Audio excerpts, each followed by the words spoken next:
영화배우 정우성이나 박찬호 감독이나 봉준호 감독을 다 부른다는 거예요. 도대체 불러서 뭘 묻겠다는 겁니까? 당신을 이진수 후보자가 좌파라고 분류했는데 어떻게 생각하느냐, 이런 이야기들을 다 묻겠다는 것입니까? 이진수 후보자는 이렇게 이야기합니다. 나는 극우가 아니다. 계속 극우라고 지금 공격을 하고 있죠, 민주당이. 그러니까 근데 극우란 건 사실 우리나라에서는 극우라는 말이 보수 우파를 공격할 때 쓰이는 말로 보입니다. 옛날에 좌파를 공격할 때 빨갱이라고 하는 것과 사실은 별 다를 바가 없지요. 혐오 발언처럼 느껴지지 않겠습니까? 극우란 사실 개념으로 얘기하면 국수주의를 이야기하고 또 외국인 차별, 뭐 이런 것들, 인종 차별, 이런 것들이 사실 극우라는 범주에 들어갑니다. 이를테면 지금 반일도 어떤 의미에서는 극우나 마찬가지입니다. 사실 우리나라의 좌파들은 뿌리가 좀 없어요. 왜냐하면 좌파들, 그러니까 특히나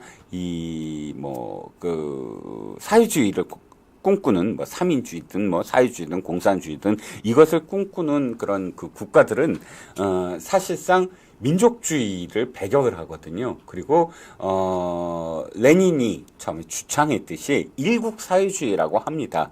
즉 소련이라는 당시에 하나의 어떤 그런 처음으로 공산주의 혁명을 만든 국가의 가 일국이고요. 모든 나라가 다 사회주의 체제로서 사실은 일국 체제다. 이게 지금 일국 사회주의 체제거든요.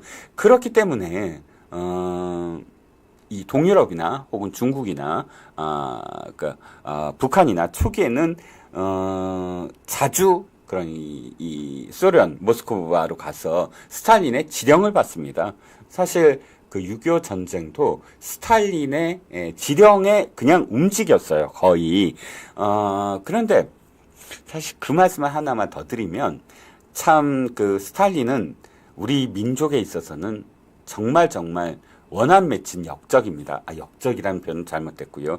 원수입니다. 왜냐하면 우리가 가장 피해가 많았던 게 6.25 첫 해 말고 그 다음 즉 휴전선을 어떻게 그려 나가느냐, DMZ선을 어떻게 그리느냐를 갖고 영토 따먹기 전쟁이 이루어져요. 영토를 조금이라도 더 회복하려고 하는 그래서 그런 분쟁의 그런 이 국지적인 어떤 전투에서 참 어마어마한 그런 군인들이, 또 유엔 참전 군인들이 사실 생명을 잃습니다.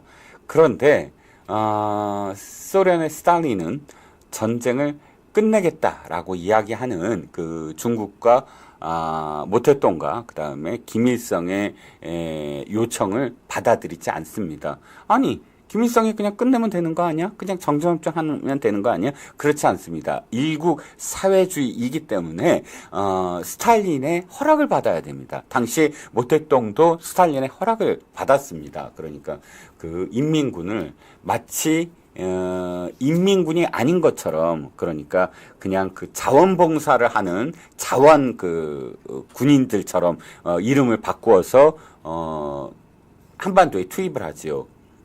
그것도 역시 스탈린의 어떤 그런 허락을 받고 스탈린의 지령에 따라서 움직인 건데, 아무튼 스탈린이 왜 2년을 더 끌면서 종전을 허락하지 않았냐 하면 다 자기의 계산 때문입니다.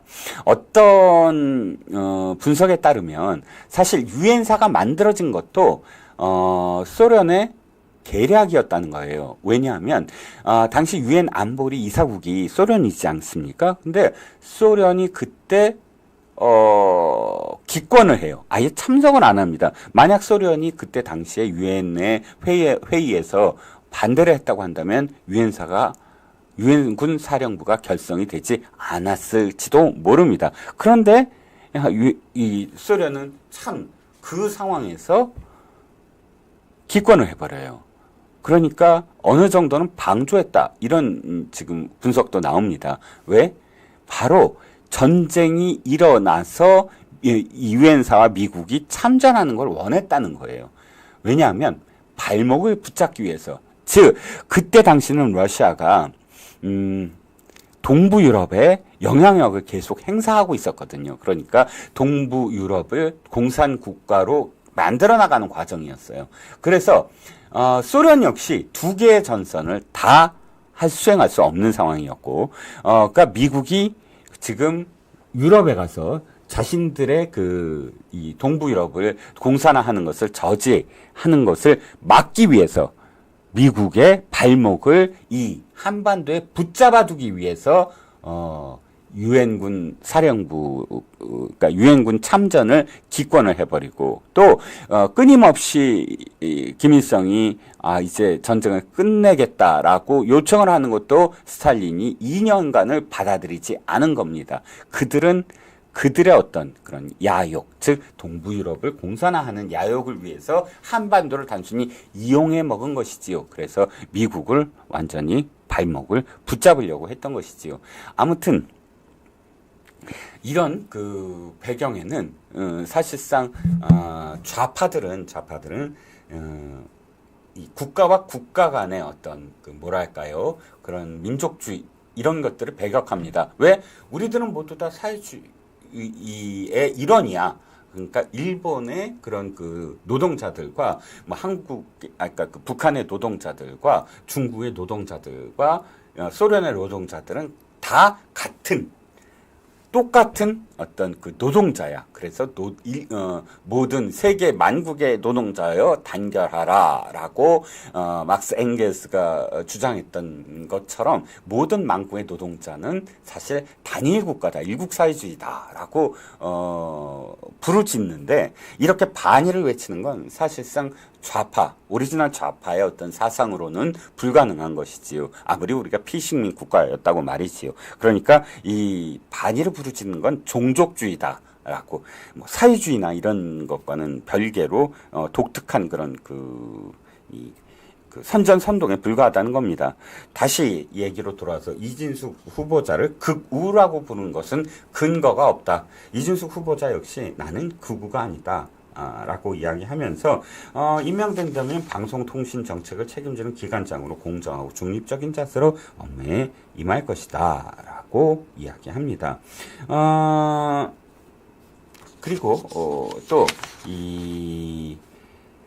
또 제가 지금 굉장히 한심하게 생각하는 게, 정우성, 영화배우 정우성이나 혹은 뭐 박찬호 감독이나 봉준호 감독을 다 부른다는 거예요.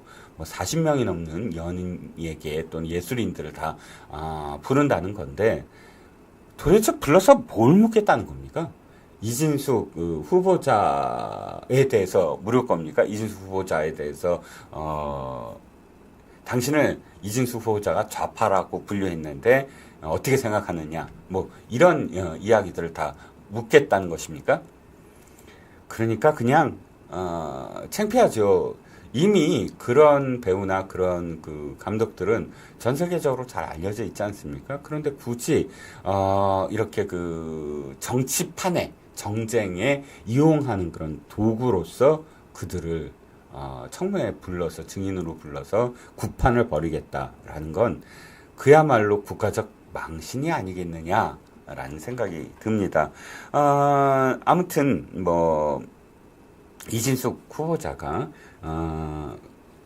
옛날에 일부 연예계 인사에 대해서 뭐 이 사람은 좌파고 이 사람은 우파다라고 분류한 것, 이것을 놓고 아마도 이진숙 후보자를 공격하려고 하는 모양입니다. 그런데 사실 그 당시에 이 광우병으로 말미암아 수많은 연예인들이 당시 자신들의 어떤 그런 이념적 성향을 드러내지 않았습니까? 그리고 묻지마 보수파 정권에 대한 공격, 이런 것들이 거듭되고요. 그리고 나중에 그들 진보 좌파가 정권을 잡았을 때 그들이 끼리끼리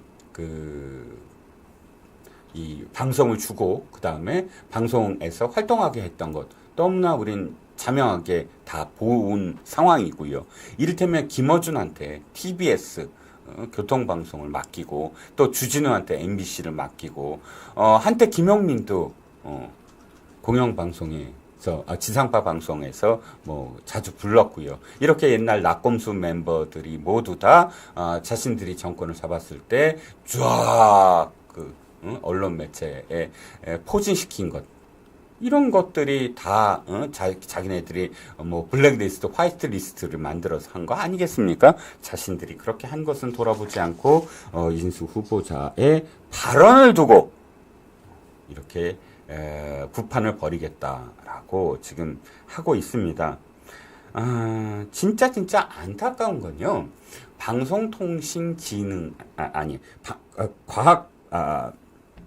방송통신위원회가 사실은 그러니까 통신도 하거든요. 이 방송만이 아니라 그러니까 MBC, KBS, EBS 사장 선임만 하는 게 아닙니다.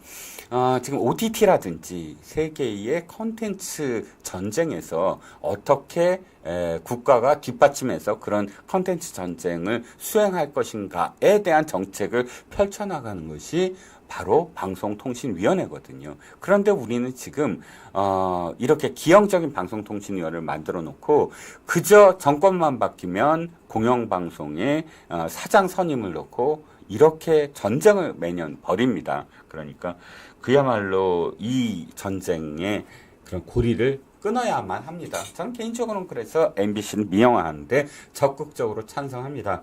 이진숙 방통위원장이 민영화를 지금 생각을 하고 있다니까 그 결과가 어떻게 될지 끝까지 좀 지켜보려고 합니다.